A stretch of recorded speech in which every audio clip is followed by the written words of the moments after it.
If you were to go back to Vermont in the mid-19th century, some of the mountains and landscapes may not look all that different from today, but back then, how Americans heard about or perceived the Green Mountain State sometimes came down to what was sung about it. And that history is here, in this sheet music. While it may not look like much, these pages hold the stories and ideas that informed and shaped the culture for a century.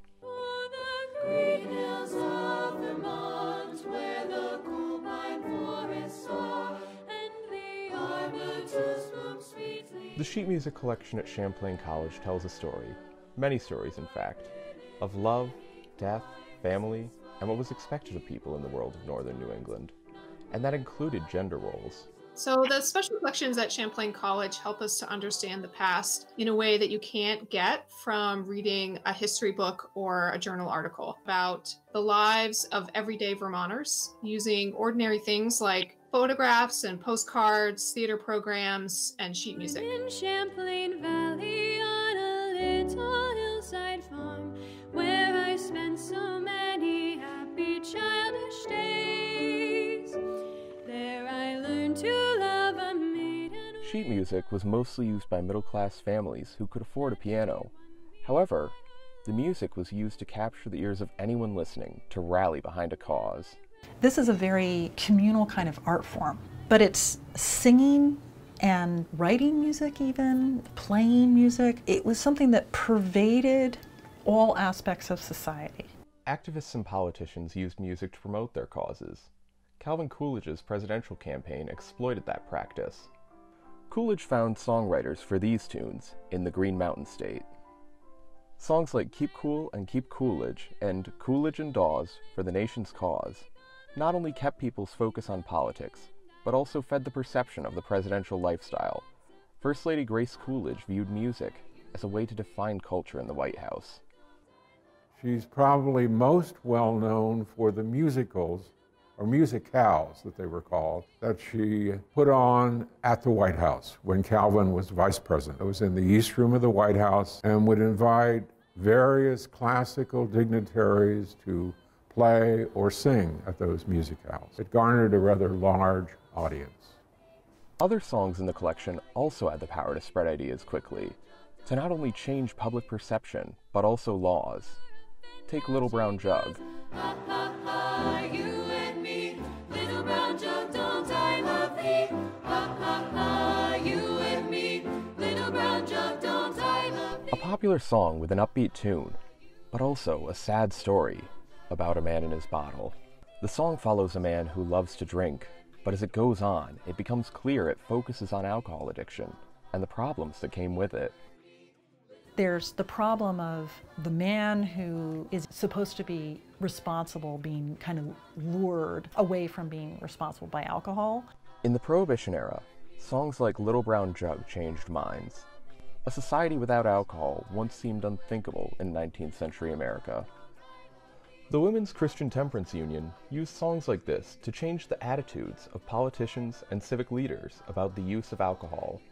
Our attitudes about alcohol and drugs are all post-prohibition. And prohibition really actually works for the time that it's in place, in the sense of people's habits towards alcohol change. These pieces of music also conveyed societal norms about beauty, romantic life, and family. Silver Lake March and Two Step pictures a couple seemingly on a date. The people who are illustrated on the cover of Silver Lake represent this kind of fashionable young couple. And I think that the way that they're dressed, the way they're portrayed, both reflects high fashion for American clothing at the time, and then also might have influenced people who were purchasing the sheet music. The man is tall, with broad shoulders, dressed in a suit, hat in hand. The woman is thin, young, and wearing a full-length dress. They're standing close together but are not touching. This romantic slow dance song communicates conservative ideas about how to dress for a date. The imagery of this cover provides a glimpse into societal norms. Much like today, female bodies were used to sell the music. Sheet music covers were often just as important as the music itself, since the cover was used to sell the music and followed popular trends to grab people's attention. I think it's really interesting looking at the lithographs of the sheet music, because nowadays when we buy music, it's digitally, it's different. But in those days, people would go down to music rooms, they'd look at the sheet music and they'd be attracted to this lovely cover. That would draw you in. So I think that resulted in a lot of sales. They had a beautiful cover design. Other songs were even more explicit about the rules of love. Uh-huh, meaning yes, is a song written by a woman about a man courting a young lady, trying to get her consent. Will you kiss me? And she sighs, ah, when a honey girl like this tries to have you share a kiss, your love is sweet. Well, in some ways, this song is almost like a portrayal of a conversation between a young man and a young woman. And on the surface, it seems pretty straightforward. But if you look deeper, it's actually pretty complicated. It reflects a very traditional take on gender roles in which women weren't supposed to directly express their feelings of love and attraction or directly encourage a suitor. But depending on which way you read the song and the lyrics, you can see that women could kind of indirectly, in a roundabout way, express their feelings and get their feelings across to the person they were interested in. In one way, Uh-huh comes across as a cute-sounding song, but in another, it's a sort of time capsule and a template showing women how to show emotion. And while that song looks at the female perspective, Bachelor's Dream shows the ideal life of a man in 1873. We have this portrayal of a young man who's fallen asleep leaning back in his chair. He's dreaming of what should be the ultimate goal for a young bachelor like him, having a young wife and a child. Through this piece, it's tapping into the social expectation for a young man to get married and not only have a family, but have the traditional nuclear family type headed by an opposite sex couple. In the same way today's popular songs carry messages of what's cool and how to act, Bachelor's Dream made clear to young men the lives they were expected to lead. The song That Young Man Across the Way features a lady who allows a man to stare at her from afar. So let him stare, I do not care, I shall not go away, young man. It's only really in the 19th century that you begin to get women representing in artworks their feelings. Before that, poetry, drama and stuff, you'd have women who were speaking, but it was always women being looked at, or a man imagining a woman being looked at. And this is a really bizarre one because you would only find it beginning in the 19th century. I am being looked at. Written by a woman in 1874, the song has themes of female empowerment and was a precursor to the women's suffrage movement in early 20th century Vermont.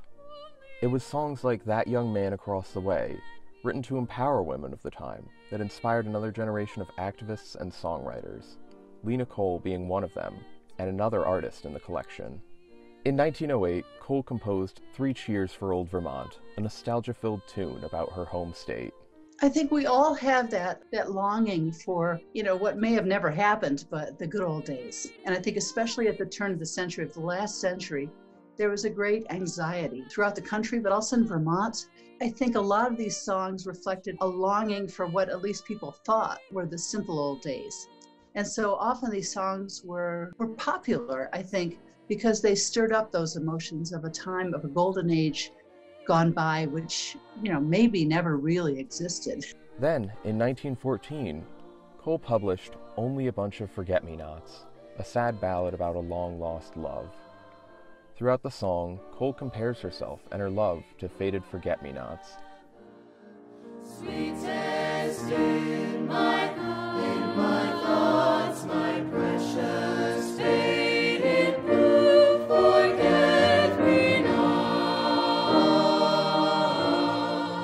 Although it's late, it clearly refers to sort of that Victorian era flower symbolism of the 19th century. And certainly the forget-me-nots, that they called it true blue, and that reflected loyalty, fidelity, I will always remember you. And this song is so sweet because it talks about remembering someone you loved way back when, and all you have left is that bunch of forget-me-nots. The sheet music of this time was used to define the status quo, sway the public, and even start movements. But people always had a soft spot for some nice Vermont nostalgia. No song better captures that than The Green Hills of Vermont I Love So Well. Hills of Vermont, where the cool pine forests are, and the arbutus bloom sweetly in the dell. Nostalgia at this period is also cutting edge. The pace of change was moving fast through the 19th century. At the turn of the 19th century, people are anxious about it. Vermont is a place that in the American imaginary is like America's home in some ways.